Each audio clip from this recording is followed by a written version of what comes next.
Guys, welcome back to Quick Notes with Chris on. We're continuing our series of the 21 Irrefutable Laws of Leadership by John Maxwell. Today we're going to be covering the second law, which is the law of influence. So leadership is influence. That's all it is. It's nothing more, nothing less. And in fact, there are so many myths that come along with leadership that this part of the book talks about dispelling and understanding the difference between it. So the first one that it wants to talk about is the difference between management and leadership. First of all, leadership is the inspiring of others. It's the influence in order to basically get people to follow in your tasks or what you're looking towards achieving. Whereas management is just the management and control of certain systems and processes.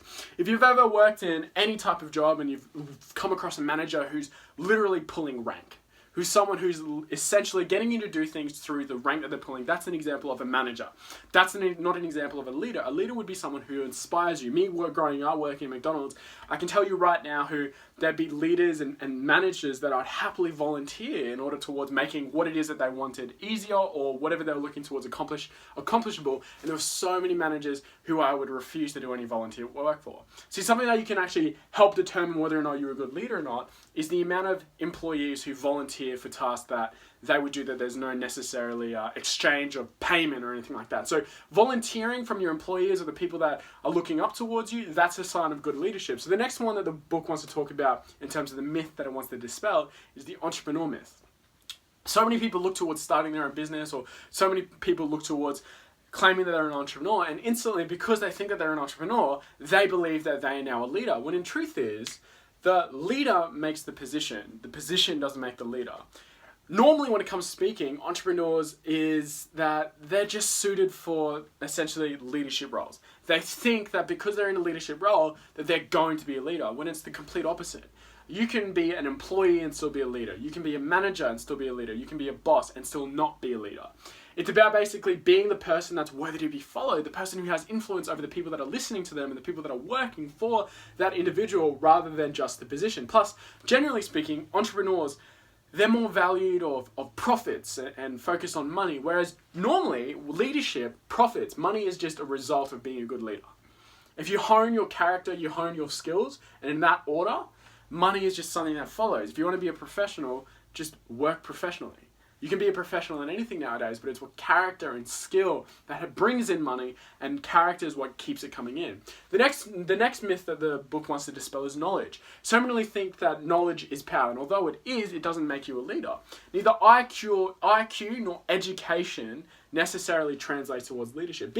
There's so many people who are highly intelligent, who have developed these highly intelligent skills, and yet are lacking the leadership qualities in order to make an income from it. And a perfect example of that is Steve Jobs and Wozniak. Wozniak had the highly intelligence, the high skill set when it came to coding and developing everything that it came to creating Apple. But Steve Jobs, he was the leader behind the project.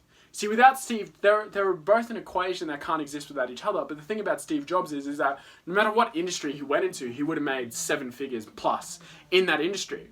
Wozniak might have been a different case. And the reason is because he lacked that influence, that leadership ability that Steve Jobs has. So if you could always choose one without the other, always choose character, always choose leadership. Leadership and character are essentially they're sort of synonymous with each other. Skill set, intelligence, IQ, those are secondary to character and leadership. So look towards developing your character and leadership before anything else, and money, especially money, opportunity, all that is just going to follow, because with character and leadership comes influence, and with influence comes possibility. The next myth that the book talks about is the pioneer myth. So the pioneer myth means that essentially just because you're the person at the front of the room, or just because you're the person who's thought of the idea first, or the person who's come up with the business first, instantly makes you a leader. Well, no, it takes far more than just being the first person to pioneer a path in order to become a leader. In fact, it's more about inspiring others. If you can understand anything about leadership, it's about influence and consistent influence. There's so many different aspects to it, but it's nothing more, nothing less. The ability to inspire others to achieve what it is that you're looking towards accomplishing. It's about inspiring others to fall into your dream, your path that you're looking towards attempting, your path that you're looking towards achieving. That's the fundamental aspect of leadership. So just because you thought of something first, for example, Wozniak, once again, going back to the Steve Jobs things, Wozniak came up with the idea of Apple computers. However, Steve Jobs was the one who legitimately pioneered the product. He legitimately looked towards creating a company. He legitimately was the one who had influence over everybody else in order to get the thing started. And so many people mistake that as, and unfortunately Wozniak might not get as much credibility, but that's comes down to the fact that people believe and follow the person of character versus the person with the skill set. Nothing against Wozniak though. Nothing against him. He's a great person. The next one is the position myth. So just because someone is at the front of the room doesn't make them the leader. In fact, majority of the time, the person at the front of the room is just being inspired by someone else. So many people see someone at the front of the helm, someone at the front of the room, someone doing the speech as the individual who has natural leadership qualities, when the truth is, it might not necessarily be as simple. See, it's the leader that makes the position, not the position that makes the leader. How many times have you worked in hospitality or any type of management positions where you've had someone who is a manager who you absolutely can't stand, you absolutely dislike?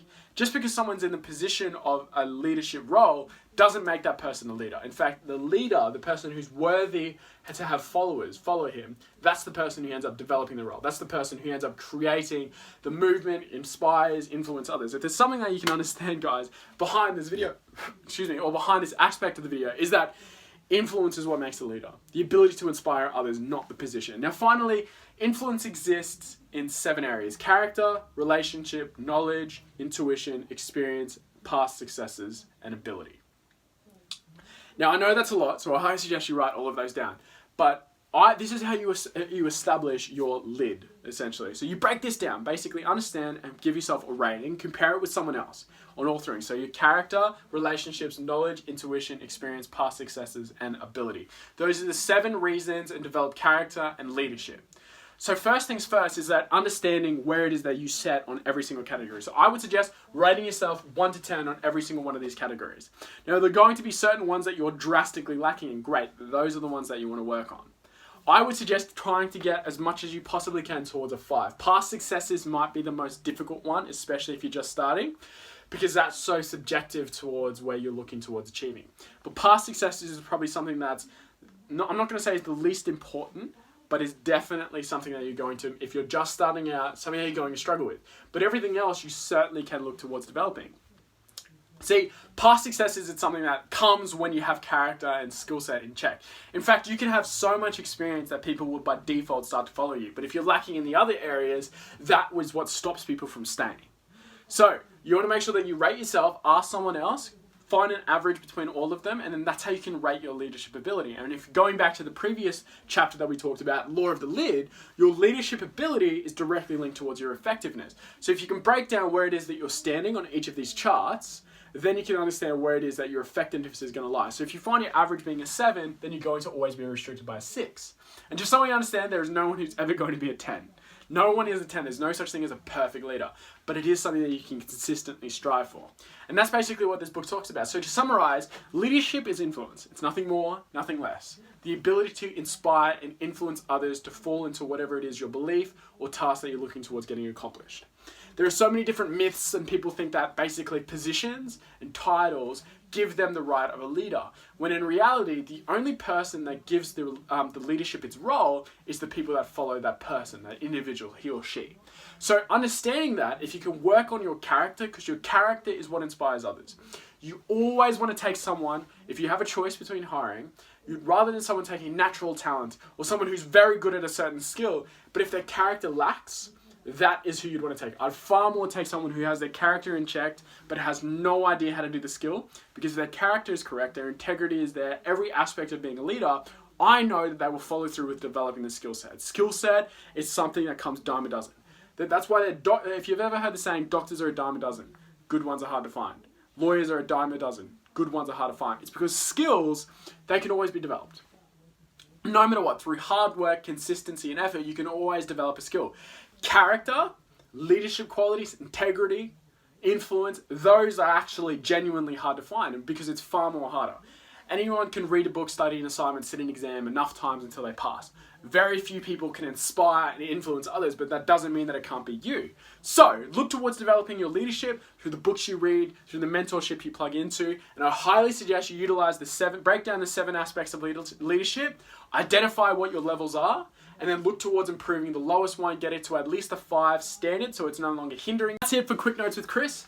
But if you keep looking towards improving yourself, putting yourself in a better position for success, I highly suggest you look at some of the other videos that we have on the channel. We're going to be breaking down all the 21 irrefutable laws, so don't stop there. Like, comment, subscribe, and share with someone if you do think that this might be able to help them develop either themselves, their business, or whatever aspect of life they're looking towards achieving. But other than that, guys, I'm Chris. Thanks for watching. I'll see you in the next one.